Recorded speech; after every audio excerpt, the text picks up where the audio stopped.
Hello, ladies and gentlemen. Welcome back to America First Insight Unfiltered. This is episode 5. My name is Mark, and I'm here with my co-host, Real. Hello, everybody. It is a beautiful day. It is. It's January 30th, and we have a lot to discuss. And I think the very first thing we're going to discuss is President Donald J. Trump's first bill that he got to sign, the Laken Riley Act. You want to go ahead and take it from here? Yep, so the Laken Riley Act has finally passed. This is not really much of a surprise to really anyone. I mean, I think it was like John Fetterman and a few Democrats, they co-sponsored it, so it was a matter of time when it was going to pass. Obviously, for those that don't know, this is named after Laken Riley. She was the woman in, I believe, Georgia, I believe it was. Yep, Mike Collins district, specifically. That sadly got killed by an illegal migrant that shouldn't have been here, and this bill looks to address what happened with Laken Riley. And it passed fairly easily in the Senate and the House, and, well, Trump finally signed it into law yesterday. Yeah, so this bill is on our scorecard. You know, we hoped everyone endorsed it and signed on to it and everything. Not everyone did. None of the... I think a few, I think it was 30-ish House Democrats. Yeah, it was like 30 or 40. Yeah, and I think, like, 5 Senate Democrats, mostly those who are in what are now competitive seats, except Ossoff. Ossoff did sign on to it, but he hasn't supported anything else. I think it was Tammy Baldwin that did support it. Yeah, I think so too. I don't have the specific list. Anyway, so the Laken Riley Act, first off, great piece of legislative, and the most important things it does is it helps ICE arrest and deport anyone who's been arrested. They don't need to be convicted, just arrested for burglary, theft, larceny, or shoplifting. So in the past, if an illegal immigrant committed, misdemeanors or felonies for those, they really couldn't be deported until they were fully convicted. I'm pretty certain is how it works, or ICE had to jump through more hurdles in order to get them detained and out of the country. Yeah, it took forever to get rid of these people, but this bill actually fixes that. So if you actually commit a crime, we can get rid of you right away. Yeah, and that's a good thing. We don't need to be keeping an illegal in our local jail systems for 5-6 months or more, depending on the crime, before we have to deport them. They should just be taken out of the country immediately. The bill also allows the states to go ahead and sue the federal government for decisions or lack of decisions related to immigration enforcement. And that's another great bill. We had Texas attempt to sue the Biden administration for failing to keep up on its end of the bargain, which is, of course, that the states give the federal government powers, and one of those powers is to defend our borders. So it's just overall common sense border security, and that's kind of been the theme of a lot of what Trump has been saying. A lot of it's common sense legislation and executive orders and whatnot. Yeah, I mean, it's like you said, it's not really conservative, it's just common sense, all this stuff, and I think that's a great memo or tagline. This is just common sense, which it is. I mean, it's the fact that it took this long for a bill like this to pass is kind of ridiculous. I mean, if they commit a crime, get rid of them. Why do we have to deal with them? Why do the taxpayers got to pay for them to be in our prison system? Why? Get rid of them. Exactly. I mean, it's overall ridiculous that it took this long, but I think obviously the biggest driving force was that under the Biden administration, it showed just how lacking of powers ICE had and how lacking of agency the states had when it came to illegal immigration. I think there's more we can do. There's more expansions we can do under this, but this is an excellent start because it's common sense. These people should be out, Not much more to say to that. Just give her these people. That's what we got to do. Yeah, and, it's really as simple as that. There's no ands, ifs, or buts. It's a simple bill. And it's a great opportunity to go ahead and segue into the next little bit of discussion I wanted to do, and that's the Florida immigration fight we're happening down here in Florida. So here in Florida, we had Governor Ron DeSantis at the start of the month say, hey, I want a special session. I want to have Florida state officials help with whatever executive orders Trump was going to do to help get illegals out of our state, or well, my state. And let's think about it this way.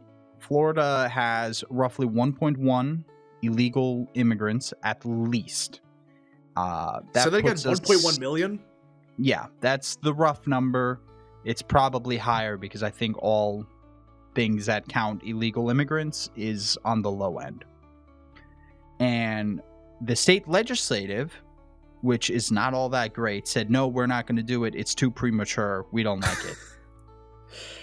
Ron DeSantis pushed forward, wrote up an excellent anti-illegal immigration bill, and when it came the day of the special session, the state legislative gavelled themselves in. They said, okay, we're having a meeting, and then immediately dismissed themselves, and then recalled themselves within 30 minutes to have a new special session, because the state legislation can also call for a special session.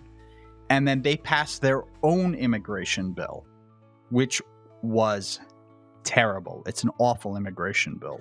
Wait, hold on. They had a special session, they gavelled out of it, and they declared a new special session? Yes, with the objective to not pass Ron DeSantis' version of the bill. Instead, Randy Fine and Joe Gruders, both not great people, wrote their own immigration bill and in a very slimy way called it the Trump Act. It stands for it stands for something I don't remember off the top of my head, but they shortened it to the Trump Act. It stands for a pile of shit. That's what it is. Basically. And it's the only reason it's named that, by the way, is to force to force the conservatives to vote for it and to try and confuse voters, because Donald Trump supported Ron DeSantis' special session and presumably Ron DeSantis' bill. So the bill does a lot of things wrong, and we'll go over some of them. Thing number one it does is they claim it removes in-state tuition for illegals, which, by the way, the state of Florida does have in-state tuition for illegals. But all it does is actually get rid of waivers for in-state tuition, meaning illegals can still get it, they just don't get as much. Wow, what a big accomplishment in Florida. Wow, it's R plus 30 state. That's the best we can do. That's the best we can do, of course. This state. So the next fault with this bill is and this is probably the biggest issue I have with it, is it removes the power of policing illegals, and it removes that power from the governor and places it with the Commissioner of Agriculture. Wait, hold up. Say that again. What? The state, this new bill, the Trump Act, makes the Commissioner of Agriculture also the Chief Immigration Officer. What? And this is happening in Florida. In the state of Florida. The great state of Florida, where we are considered the leading state on right-wing politics and right-wing policy, which, please, other states do not follow this bill. So, why? What's the point? I can tell you why. So, the biggest reason they're doing this is because the establishment is going to want the Commissioner of Agriculture to be the next governor. The Commissioner of Agriculture, his name is Wilton Simpson. Giant rhino. I'm talking voted for gun control, voted for tax increases. He also voted, and let me once again just state this for everyone. This is the guy the state legislative wants to put in charge of enforcing the law on illegals. This guy voted for driver's license for illegals. Okay? He fought against E-Verify, which is how we prevent illegals from getting jobs. He is part of Big Agriculture himself and is heavily lobbied by Big Agriculture, which is the most pro-illegal industry probably in the country. He even went as far to be pro-illegal as when there was a vote to bar illegals from being lawyers in the state of Florida, he abstained from voting yes. He abstained. I would expect this in Texas or something, not Florida. This is wow. Yeah. And there's so much more. It weakens the ability just for the state to deport these people. It allows illegal immigrants to have bail still. The Ron DeSantis version straight up did not allow illegal immigrants to have bail in any way. It doesn't require U.S. citizenship and residency verification for voter registration. And another thing the Ron DeSantis bill did, which would help greatly with Trump, because the whole framing of this is by both sides, is this bill will help Donald Trump's executive orders. The one made by the legislative doesn't. The one made by Ron does. One key thing it did was it mandated ID verifications for individuals sending remittance. For those of you who don't know, remittance is basically you work in the U.S. and you send money back to your family at home.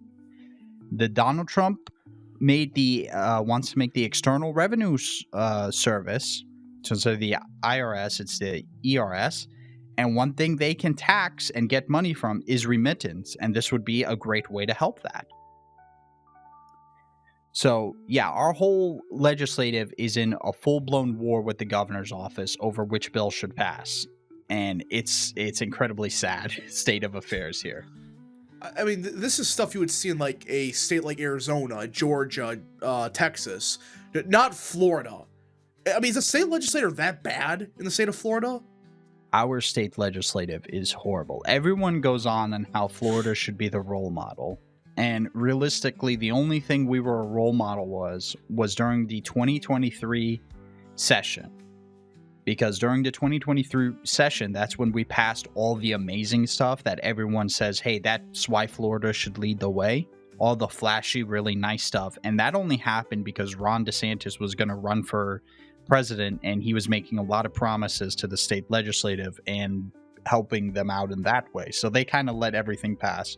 Let's not forget that after Parkland, Florida implemented so much gun control that honestly, our gun control for until 2023 was basically identical to New York's and California's. We still do not have true open carry in Florida. There are purple states and blue states that have true open carry, and we don't. It's just, this is insane. Unbelievable. I mean, it is. This is just, the more I hear about this, the more like shocking it is. Because I knew there were rhinos in the legislature, but I didn't realize it was this egregious. I didn't realize it was bad. But yeah. I guess you proved me wrong with Florida, so.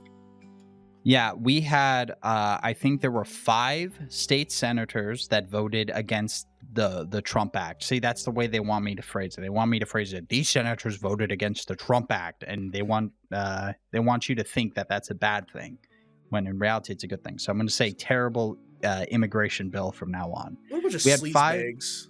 Oh, it's disgusting. It's the same thing. The Affordable Health Care Act, the Inflation Reduction Act. It's such a scummy tactic. It really is. But that's how our rhinos deal with stuff, I guess, now. But we had 5 state senators vote against it.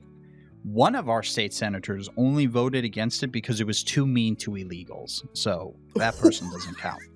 Yes. One of them... Basically, one of them's a pro-illegal Republican, essentially. And that's mostly because we have a lot of Hispanic communities here that aren't... They're both harsher, but they're also afraid of what that can mean, especially in southern Miami. You know, we have a lot of Cubans down there, and a lot of those Cubans kind of don't have papers. They kind of just showed up in Cuba, and it's not as patrolled as it should be. I would guess that of the 1.1 million illegals, a plurality definitely live in Miami alone. Well, probably majority, if we're being honest. Yeah, which that's how Miami is. So They want me to say that. And then in the state house, we had one singular state representative who was GOP who voted against the bill. And that is Rep. Mike Caruso. And he said they were given the bill and had maybe 30 minutes to read it. Which is probably where a lot of this issue happened. I thought Republicans were so against that. They should be, because I bet a lot of the GOP members got a bill and it was called the Trump Act, and they went, well, I can't vote against that. And that was it. We already had, I know of one, I think it's Representative Temple. He went ahead and he said, we were kind of forced to vote, and on my way home, I realized that I definitely made the wrong decision, and I will not vote to veto the governor's veto, because Governor Ron DeSantis has basically said he's going to veto this because it's a disgusting bill. That's terrible. So, I mean, to use call it the Trump Act and then give no one any time to read it. That's literally what Dems do with, like, the Inflation Reduction Act. That's what they did. And Republicans bitched about it for years. Like, the Inflation Reduction Act didn't decrease inflation, but yet you do the same crap in Florida. You call it the Trump Act, and you give them 5 minutes to read it. And it's like, how many pages long? It's 100+ pages. Yeah, so, I mean, that's insane. It 100% is, and I want to use this opportunity to tell anyone who's listening, Florida's legislative is not as great. So when it comes time for the Florida governor primary, we're going to be very careful with who we endorse, because we need someone who can fight Tallahassee or whip Tallahassee into shape.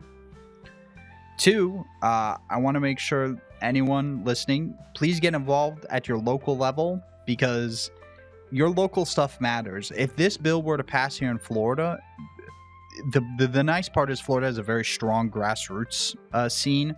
So this bill did not, whisk and past us. It's very much making a lot of noise. If this bill had passed, we'd have a rhino who's pro-illegal immigrants in charge of dealing with illegal immigrants. It would be a disaster. We'd balloon probably to like 1.5 million illegals under even a Trump administration, because if these states cannot coordinate, it slows down ICE a lot. And, so please get involved with your local stuff. And yeah. I had another point. I forgot it. Damn. That's all I gotta say to that.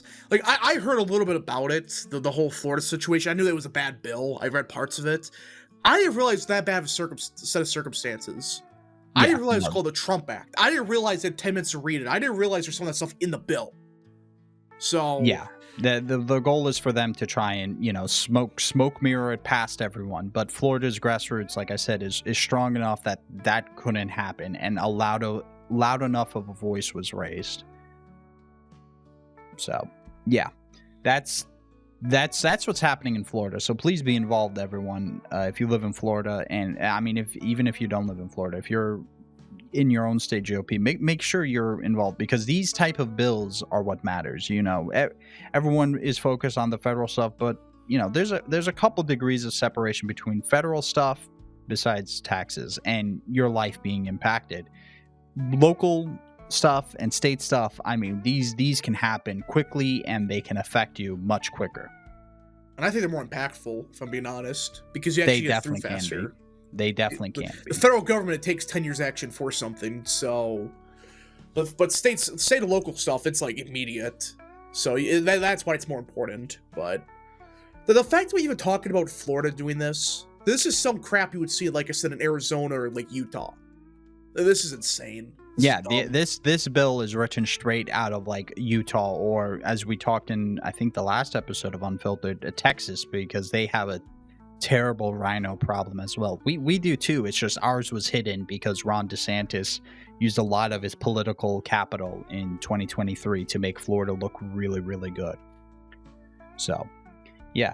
Speaking of everything moving incredibly slowly, let's talk about committee hearings and Trump cabinet members, because they're moving slowly. They're actually not as slow as Joe Biden. I think Trump has 2 more people confirmed quicker than Biden did at this point in his presidency. And I believe, as you say, that Doug Burgum just got confirmed, I believe. Oh, so, Doug Burgum just got confirmed as we're talking? That's cool. Yeah, so it's moving. It's certainly moving. Just, I always wondered, is it really worth having these committee hearings? It just I don't think honestly. so. Honestly, I get why they were created. I understand our founding fathers' intentions and the later the court's rendition of their requirement, but my God, they're not very useful anymore. They haven't been useful in decades. Well, because like all you know is like half the stuff's pre-scripted questions. You know exactly what they're gonna say and ask you.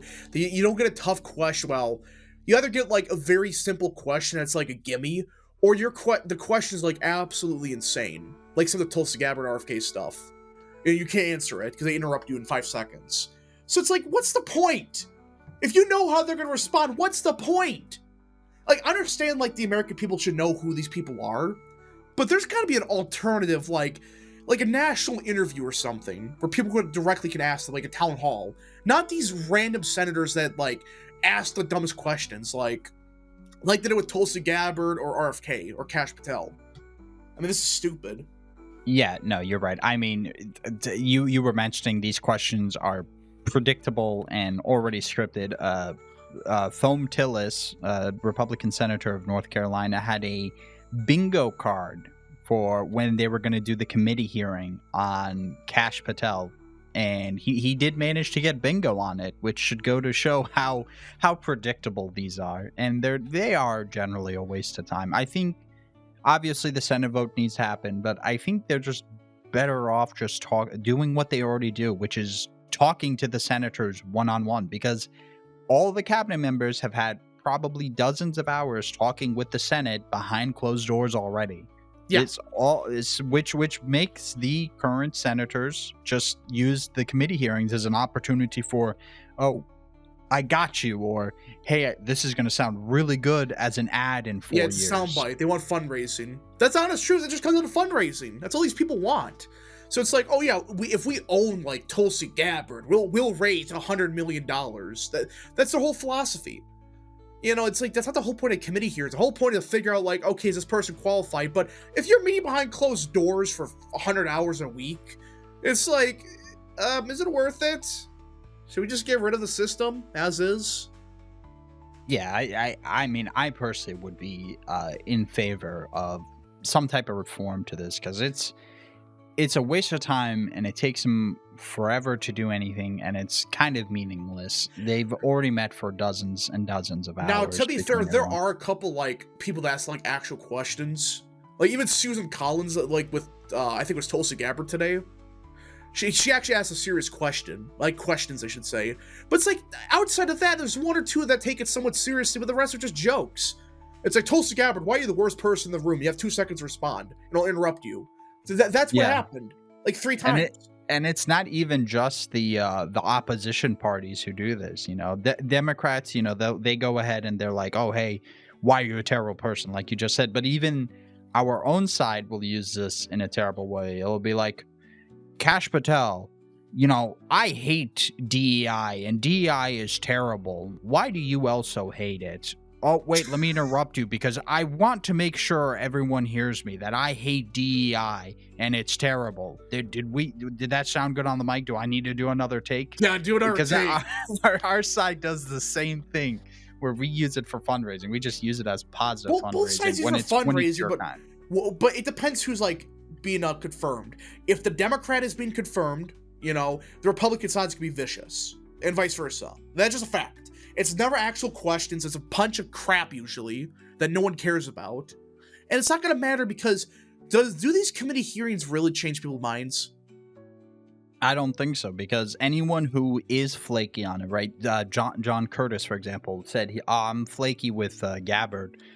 He's already met with Gabbard for probably a few hours, probably even more behind closed doors, because anyone who is a flaky vote, the cabinet person goes and talks to them. I'm sure they have a very nice lunch with some coffee and tea in some office where everything's gilded, and they have a good conversation. So nothing happens in public. Yeah, that's what happened with Matt Gaetz, by the way. Like, they had a bunch of closed door meetings, and he realized he didn't have the votes. So that's what happened. with Matt Gaetz. And it happens to everybody. It's like they go behind closed doors and they know, like, roughly what they got.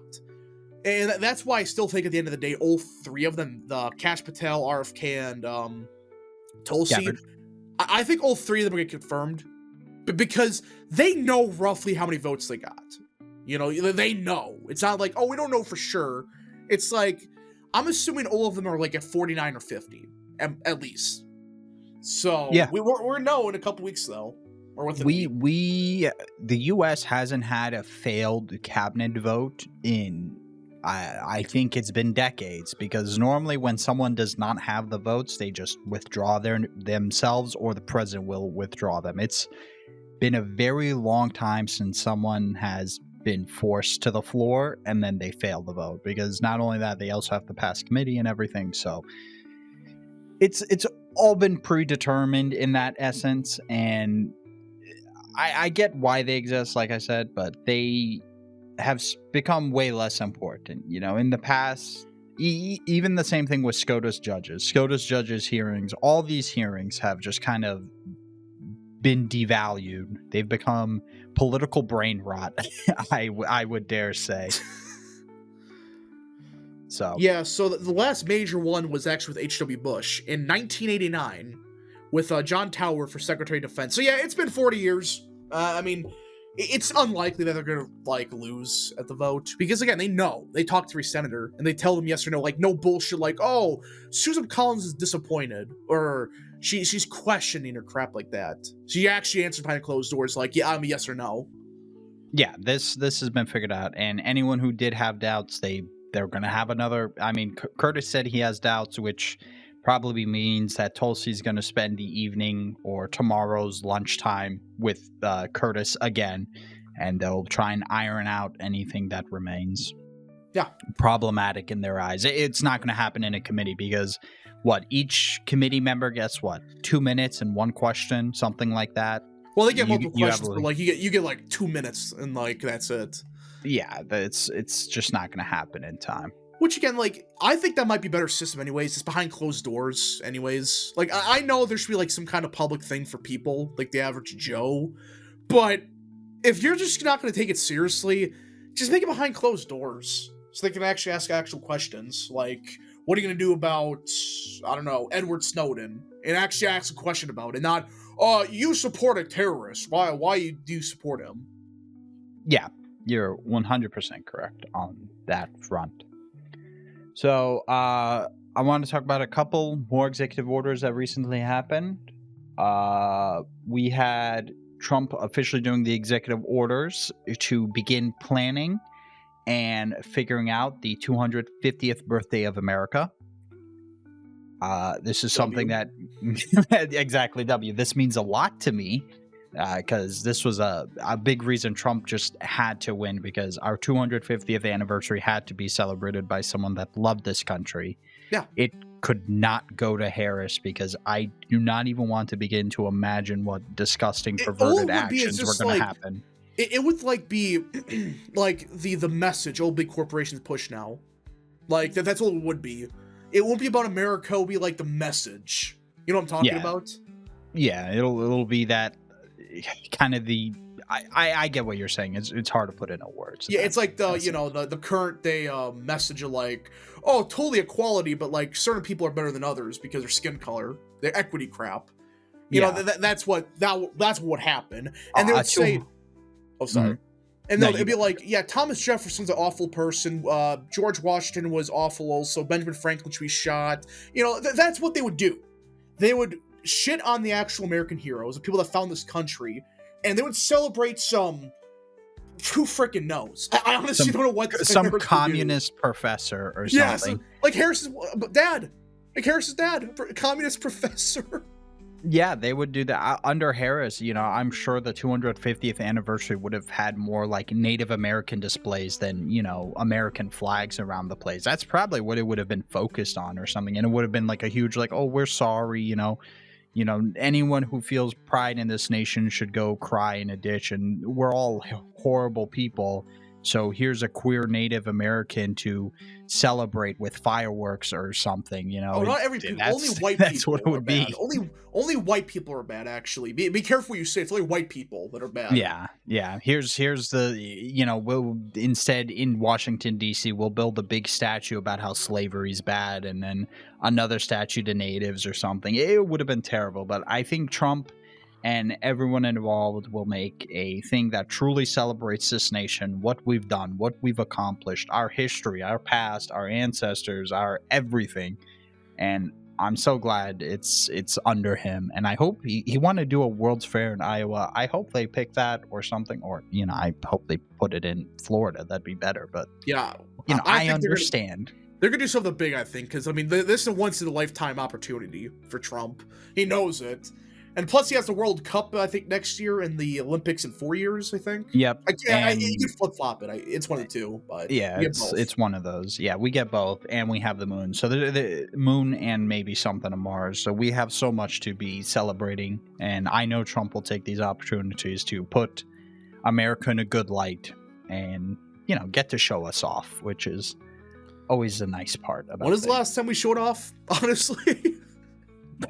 Trump 2016-ish, but not even really, because we were so much sabotaged. I hope he does military parades. I know he wanted to do one in 2020, but was blocked. Oh, that's dictatorial. You can't do that. You can't do military parades. Yes, we can't do those because, God forbid, we wanted to like raise the number of guys going into the military when we're missing quotas every single. Yeah, you know, God forbid we want to celebrate our troops. All right, that's an awful thing. Celebrate the people defending this country. What an awful thing. No, we need to go give another $50 million in condoms to, you know, Gaza or whatever. Oh, which Gaza? That's far more important. No, actually, there's two of them. We actually gave the two Gazas. And we give them both $50 million in condoms, which is crazy. The African one's 85 million, and the one in the Middle East is 50 million. Oh, thank God you corrected that, you know. Makes it so much better. Yeah, that's another big thing is his cutting money off to like NGOs like that, because and foreign aid like that, because those are all such a mess, man.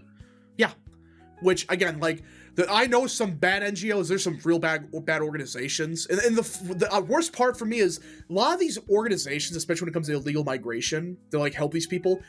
Sadly, these are the Catholic organizations. You know what I'm talking about? These groups that they're totally Catholic, but they mysteriously help people across the southern border. They illegally ship them here, which again, I'm not look it up. It's not good, and there's like they're giving these organizations billions of dollars each day. It's like, why are we giving these organizations so much money? Why? Is this the federal budget on like page 3000? I mean, it probably is. There's such a ridiculous amount of money going to these, and this is, you know, becoming. I often refer to the bureaucracy as the fourth branch of government. We're having these NGOs become a fifth branch of government. You know, they're government funded, and they were pushing a liberal agenda. What separates them from being just part of the government at that point? You have the administrative state, which should just be the executive branch, but it's its own thing. The president does not control the administrative state. That's the scary part. And now you have these NGOs that should not exist that, oh yeah, they get $100 billion a year from the American government, and they somehow money launder it back to the Democrat Party. But no one's going to mention that. Yeah, it's terrible. And yeah, but the nice thing is, right, once funding's cut and they burn through whatever little stockpile they have, because they've kept this money flowing for probably decades at this point, because no one's touching NGOs. As soon as they run out of capital, they're all going to have to quit, and then it's going to be hard for them to rebuild, or they're going to have to find a different source, which will be far less money, and that means that money, which would probably come from a George Soros-esque figure, is not going into elections. The thing is, they can't afford it.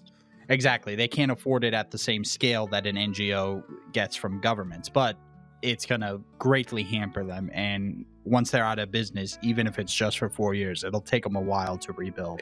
I mean, it's already working. I think there's like 4 Planned Parenthood clinics in Chicago that closed already because of lack of funding. It's like in a week, they gave her these Planned Parenthood clinics in Chicago. So how much money was actually going to these organizations? If that's what we know about, by the way, like the Gaza stuff, we know about it. What do we not know? The amount of money we're actually going to these groups. That should not be, by the way. Yeah, it's amazing how much, and on the whole lobbying thing, right? You had mentioned Planned Parenthood in that sense, right? So there's something called the Hyde Amendment, I think, and that prevents the federal government from directly funding abortions. Is what it's designed to do, right? And this is something that really irks me, because you would think, people use this as an excuse. Oh, when the federal government gives money to Planned Parenthood or whatever, it's not going to the abortion, so it's okay. Bullshit. Right. Okay. Even if the money legally is not going into the same bank account, when you get money like that, what that allows Planned Parenthood is to spend that money elsewhere, and the money that they would have had to spend on abortions, they can now free up, kind of, in that sense. So Planned Parenthood spent well over $10 million in lobbying in just 2024. I actually think it's closer to $40 million, right? And that's all is going to the Democratic Party. I can assure you no Republican is getting Planned Parenthood. So think of it this way. The government gives Planned Parenthood, I'm throwing out a number because I know it's more than 40 million, but the government under Biden gives Planned Parenthood $40 million, and then Planned Parenthood gives the Democratic Party $40 million. And you see the loop that's entering here? So your taxpayer dollars, a rural Trump plus 90 county gives their tax dollars to the federal government, and then Planned Parenthood gets those tax dollars, and then the Democratic Party gets those tax dollars. I mean, that's supposed to be illegal. Like, I don't care if they're claiming, oh, actually, no, it's not the same bank account. It's like when we gave, like, what was it, like a couple $1 billion to Iran? It's like we gave them like $10 billion. Yeah. Like, we give them money, and then we're like, oh, it's okay. It's different. They can't use this money for that. Yeah, it's only for humanitarian purposes. Yeah, I'm sure that the 20 billion or whatever, that was totally towards humanitarian purposes. But that's what they do. They just take the money and say, oh, we can spend $40 billion less on whatever, and just divert that money to, I don't know, start a shit show with Israel or something. I don't know. Yeah, it's amazing that this was allowed to happen, but when NGOs are going to start drying up, this is going to really be impacted, I think. And a lot of this faux donations, there's a lot of taxpayers straight to a Democratic Party, because the GOP does not fund any. we don't give any NGOs money that then goes straight back into the GOP, because why would we? We don't play by the same rule. We play in the rules, and Dems play outside. Oh no, it goes to these organizations, all right. Republicans do it, but not to the Republican Party, to their back pockets. Oh yeah, it goes to the consultants who make way too much money and sit around and go, you should say you want to lower taxes. Thank you. I've never heard that idea before from the GOP. Democrats, they do it to use to win elections, right? And plus, of course, enrich themselves. Republicans use it to enrich themselves only. That's the only difference.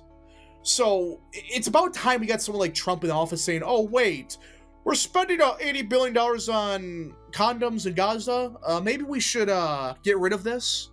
We're spending how much money on Planned Parenthood? Get rid of it. Yeah, and that's the way it should be, because, it's truly disgusting. It's violating so many laws, but no one cares. I mean, it probably doesn't technically violate the word for word, period to period verbiage of the law. It's corruption. It's just plain corruption, and it's obviously violating the spirit of the laws, But hey, that's what it is. And I believe it was you wanted to talk about what occurred in Washington DC yesterday. So for those that don't know, a jetliner collided with a military helicopter over the Potomac, over the Reagan National Airport, excuse me. And I believe 67 people are dead right now. Yeah, I think that's the correct number. This was bad. I mean, there's no other way to put it. This was a complete disaster, and I believe it's the second worst aviation disaster since 9/11. There was one that happened like 2 months after it killed a bunch of people, but this is the second worst one. And the whole situation is just bizarre. Have you seen the videos of it?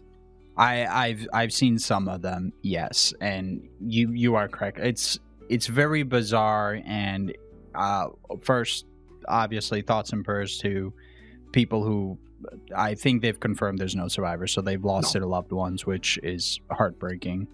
You know, I don't know, perhaps it's the worst part of it where the people in the plane were legitimately 60 seconds away from safety. This happened less than a couple miles away from the landing strip. They were descending to hit the landing strip to land and be safe, and they collided with a helicopter.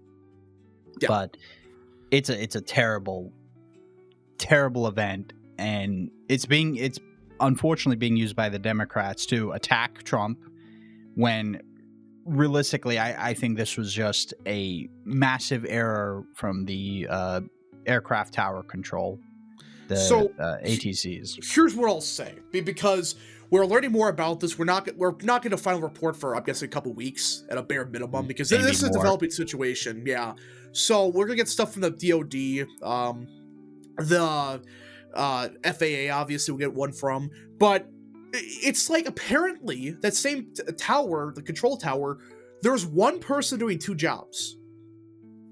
Yeah. That's what the first official report into the incident stated, that they were understaffed, which the big issue that they're understaffed, which Democrats are using this to attack Trump, because Trump did a executive order thing saying, hey, they need to bring merit-based hiring back to aircraft tower controls, because you know, these are important areas where you can't be just diversity hiring. And they're using that to attack it, saying that his executive order caused this accident, which is complete disgusting. But I mean, Democrats use disasters for political gain all the time. It's like, it doesn't make any sense, because it takes like a year to recruit and train somebody to do that position, or it's like a year or whatever. So if this happened a year later, okay, that's a different story. But this happened, 10 days later? You can't just say that's Trump's policies, because it takes a whole year to train people.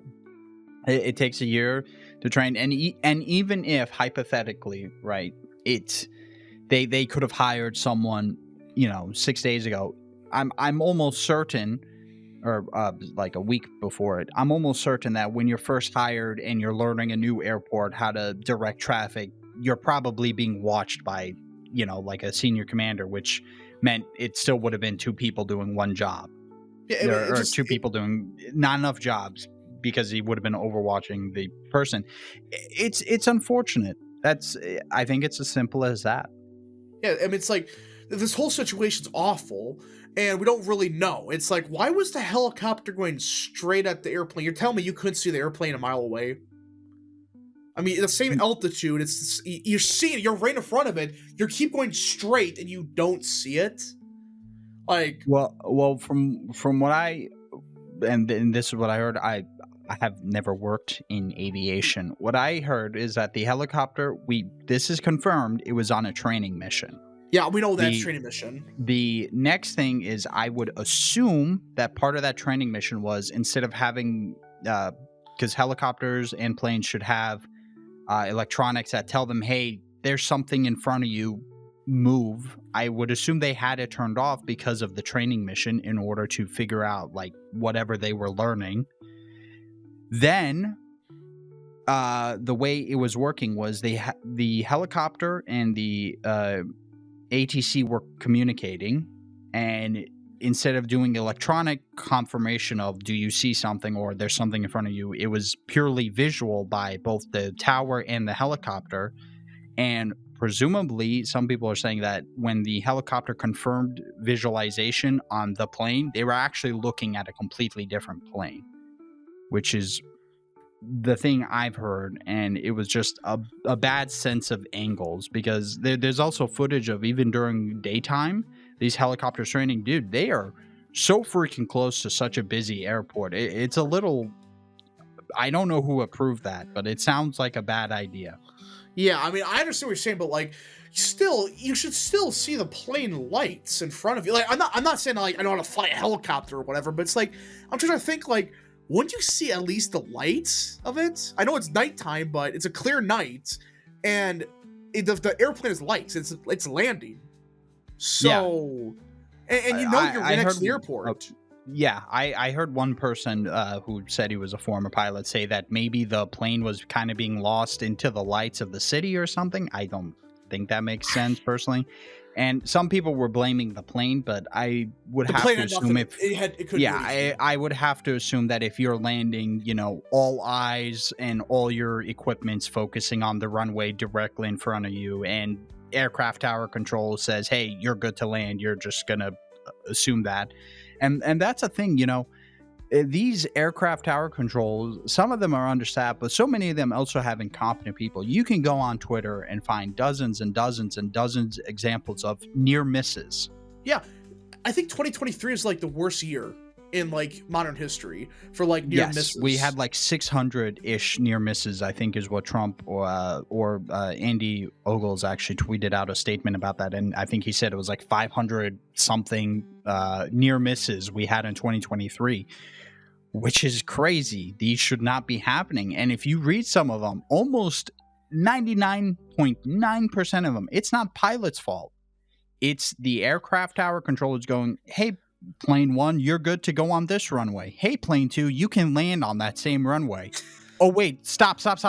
You can literally hear them scream, stop. It's like, dude, do your job. What are you doing? This is, and I think a lot of it's diversity hiring or hiring underqualified people to meet quotas. I have nothing. I don't care what race, whatever you are. If you do good at the job, you're hired. But what people are finding is, wait a minute. So, these are aircraft control people. These are people that you need, like, the smartest of smart people. Like Trump said, you need the top of the top people. This is a very stressful job. You're controlling, especially that airport, a bunch of planes. It's very complicated, small area. And dozens of planes. You have, restricted air zones you got to be navigating people through. And your equipment, a lot of our equipment, I don't know if you saw the footage, the equipment being used in that particular airport is from the 80s, so it's outdated. It's not like 4K HD monitors. It's black green technology you see from Fallout, the video games. That's what it looks like. It's the Fallout technology. It's like this 80s. That's all it is. It's like outdated. Wait a minute, like at least make it like at least 10 years ago. No, it's not even that. And that's a national airport. The national airport doesn't have anything. But it's like people begin to look at it like who's getting hired for FAA, and the fact that no one has brought up like who they're hiring at all before this is insane, because people are finding, oh, wait a minute. Like in the application, you read section 500, like page 20 or whatever, it says, people that have mental disorders, they can't think properly, they're schizophrenic, they're deaf, they can be hired for this job.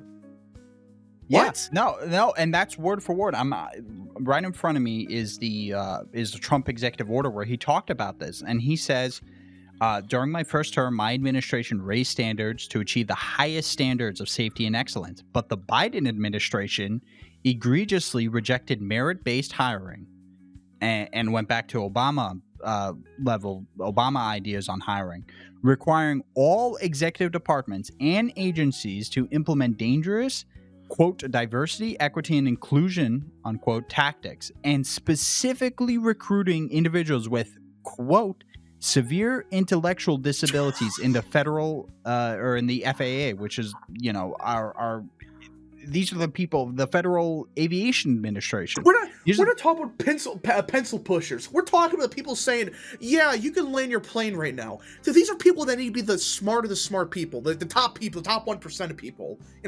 I don't have the skills to do this. I know that. And even if I was trained, dude, it's probably a terrifyingly stressful job. Yeah. And you have to be wicked smart to do this stuff. It's like amazing at multitasking. There are studies that show you can't, humans struggle with multitasking sometimes, but these people have to multitask dozens and dozens of planes all at once. Who's going where do I need to direct people, which runways are clear, there's helicopters or civilian planes flying nearby. You have to keep track of all that. I'm not trying to degrade people, but it's like, why should we hire people that are mentally, you know what I'm gonna say? Yeah. But why should they, like, we're not talking about a random office position where it's, like, not stressful. We're talking about, hundreds of people's lives could be at risk if you F up. Even one, you're off by 1 centimeter, and 100 people could be dead. Yeah, you mistime something by under 10 seconds, you have 2 Boeings crashing straight into each other, 500 plus dead. Yeah. It's terrifying. And so many of those near misses were only because the pilots got incredibly lucky, slammed on brakes, or sped up really quickly. It's thanks to them. It's terrifying. I mean, these planes weigh so much. They don't exactly stop or change on a dime. Yeah. It's terrifying. It's awful, and just this whole situation, like, it's not even a joke. You could literally find applications in the Biden administration where it's like, yeah, we accept people with mental disabilities, schizophrenia, dwarfism. It's like, wait, what are we doing? Why are we hiring people that literally can't do the job? Yeah, why would you?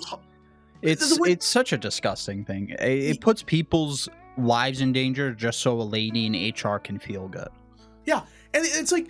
And I feel kind of bad for these people because they're told, oh yeah, you're qualified for this job. And really, they're not.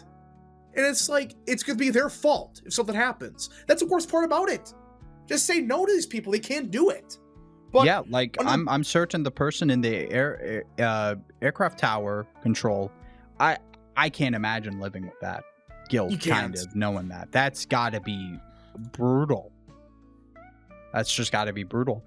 And that's the whole thing, I joke, I'm like, we end diversity hiring, video games are going to become better, but diversity hiring was, it will, but whether video games are good or not, it's meaningless when diversity hiring is costing people's lives, from doctors to aircraft tower controls to pilots to everything.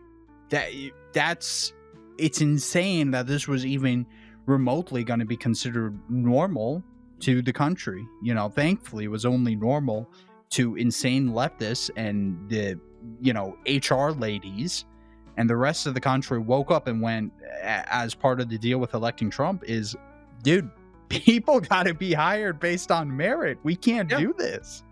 And it's now reinforces my fear of flying, by the way. I hate flying. It's like, you're never going to see me in a plane probably ever.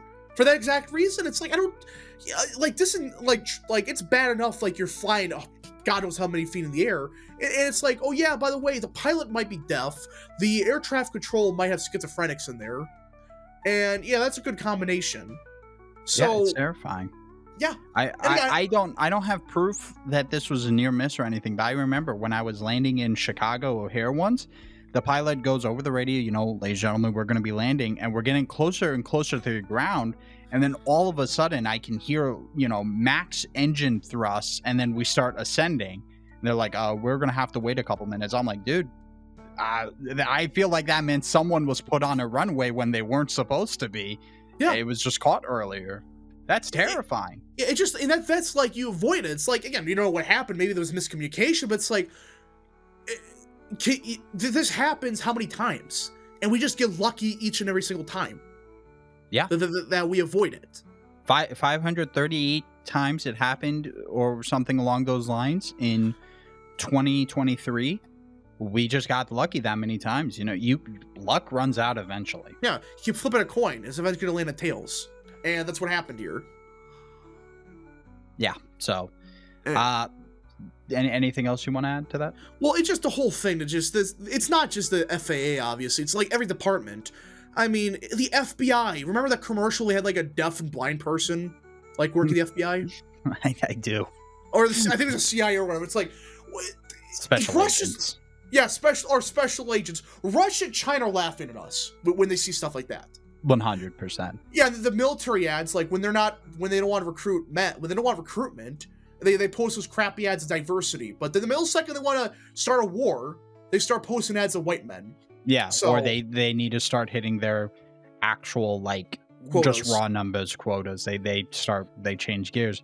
And, it's the same thing with affirmative action that, used to happen. It still almost certainly does, but at least it's harder. all this stuff puts people in the wrong places where they can't handle stuff, and it puts people's lives at danger, all because someone in HR or someone in a position of power just does not want to make someone else feel bad. Yeah. And that's what it boils down to. And then that's how it originally started. And then the people who are incompetent want to hire other incompetents because they don't want to lose their job, and you just end up in death spirals. Video games, I know not super serious, but if you look at it, they're the easiest to see this type of spiraling happen, because it does not take long for a video game company to collapse from this type of stuff, or the quality to collapse. Well, yeah, the whole industry is collapsing, so which is a good thing. Same thing with Hollywood. It's the whole industry is collapsing, and people are realizing that this DEI stuff, it doesn't work, because you're firing the people that know what they're doing because they're white or whatever, straight, and you hire people that are incompetent, that their entire life is about, they write everything about themselves, like, oh, I'm gay or whatever, so we gotta make every movie about myself being gay, or every game. Yeah, in Hollywood and gaming, the nice part I'll say about that is it showed quickly how quickly those can deteriorate. Imagine we had the military that bad for another 5 years, or the FAA that bad for another 5 years. Dude, it's scary stuff. Yeah. I mean, we're talking about people's lives. We're not talking about just some shitty Hollywood movie that's going to lose $500 million. It's like, no, these people are going to kill people with their incompetence. Yeah. Like, actually kill people. Everything from even down to like local cops centered. Well, probably not your local, but your local city almost certainly has quotas on who they need to hire. Yeah. I'd put money on it. I'd wager almost all my money. If your town's anything bigger than a couple thousand people, they probably have a quota of who they need to have as cops. It's just crazy to think that we went from we should be treated equal. It doesn't matter if you're white, black, Hispanic, if you're a male, it doesn't matter. If you're good at the job, you're hired. Now it's like, oh yeah, you took 20th in your class or whatever, but the person that took 513th, he gets a job because he's black. Yeah, so, I mean, I'll say this from my experience. I remember being taught in elementary school, Martin Luther King and everything, all about color blindness. And I remember by the time I'm hitting high school, it's like, well, you actually do need to factor those things in. I'm like, man, life's changing, but just make sure you treat every race but white people respectfully with a straight white male. That's like the bottom tier. Yeah. Which is just doesn't sound familiar to a certain system that a certain country in 1930s used. It's terrible, but I'll say this. I'm confident Trump will begin turning around. I mean, look at it already. It's almost hitting the point where it's not cool to be a leftist. Yeah. The hyper leftists are being ever more isolated to their insane little corner. Well, there was a poll recently where the Republican Party is only at -2 and the Democratic Party as a whole is at like -23. Yeah, so let's be honest here. The only people that like Democrats now, it's the 20% of the country that are schizophrenic. Yeah. There, I said it. It's the 20%. These are the people that you look at every single poll. It could be, hey, should we deport illegals? And it's like 80% of Americans support deporting illegals. So you look inside the poll, it's half the Democrats oppose it. That's who that 20% is. It's half the Democrats. They're completely off the rails. They have no clue what they're talking about. They're schizophrenics. They're schizophrenic leftists that they took over the Democrat Party, and now they took over the country 4 years, and look what happened. They nearly destroyed it. Yeah. I mean, it only took them 4 years, but now we're on a path to being normal. We're on a path because once you have power and everything, it's a lot easier to push your values and your culture. I mean, let's remember, once the leftists kind of got control, I mean, they had the media, and then they had 2020. From like 2020 to like 2022, everything was pushing the terrible leftist ideas, and then 2023, kind of with the resurgence of Trump, and the financial failures of all those ideas, we kind of started sort of going back. And then once Trump won, a lot of these companies are like, hey, I like Trump. Look at Diet Coca-Cola. Trump was given a special Diet Coca-Cola for his inauguration by the CEO himself. It's like, you wouldn't see that 10 years ago. You would not see that guy, like, dead next to Trump. Like, you would never see him next to Trump. But it's now it's like, oh, wait. Yeah, we're best friends now. It is actually cool. Are they doing it for political reasons? Oh, they're doing it for business. They're doing it for business. They realize, oh, wait, if we oppose that's what good businessmen do. But you know what? Does it really matter if you get what you want from it? You know, do I care if Coca-Cola is going to stop pushing leftist ideologies to make a few more bucks? I'm okay with that. I win in the end. Yeah, just common sense business-wise. Yeah, I mean, people bash on Trump because he donated to Kamala Harris when she first ran for Attorney General. The reality is, when you're doing business, it's nice to know who's in charge of making the laws. That's smart business. That's why when Trump came into power, he's like, dude, I know how this works. I know that the businessmen give you money and they want stuff from it, and you work it out, kind of. Well, and like he brings up good points. Like, everyone was doing it, and like the Clintons and the Obamas, they're the ones that made those laws where you could do that. Where it's like, they're the ones that pushed it. Trump just abused the laws. I mean, that's what he said on the debate stage in 2015. Yeah, I'm just using the laws in the book that they wrote. You have to. Otherwise, you're going to lose. You're going to lose the great game of capitalism if you aren't playing within the same rules. You know, and if those rules are scummy, you got to play scummy. And I think that's best demonstrated by now the new Trump administration. Oh, it's playing with the new rules that have been set by the Democrats in a lot of ways. You know, if bureaucrats run the country, guess what? The bureaucrats are going to become Republicans. We're going to have Republican bureaucrats running this country when it comes to it, because that's the new rule set. They get so much power. We should use that power. We can't sit around and just do nothing anymore.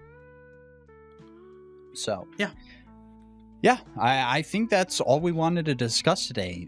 Thank you so much, ladies and gentlemen, for listening to America First Insight Unfiltered, episode number 5. My name is Mark. You can catch us at AF_insight on Twitter. You can, of course, go to our website, americafirstinsight.com. Real, you can go ahead and plug in your stuff. Of course, follow me at RealPData on Twitter. That's the best way to follow me. Of course, follow me on YouTube at Real American. Those are where you're going to find my daily content, my stuff on Twitter, all that good stuff. So, yeah. Yeah, and we will see you next week. Thank you, everyone, for listening. That's a wrap. Thanks for the ride. Catch you next time, same place, same vibe. We're signing off, but don't you stray. America's voice every day. Keep it real.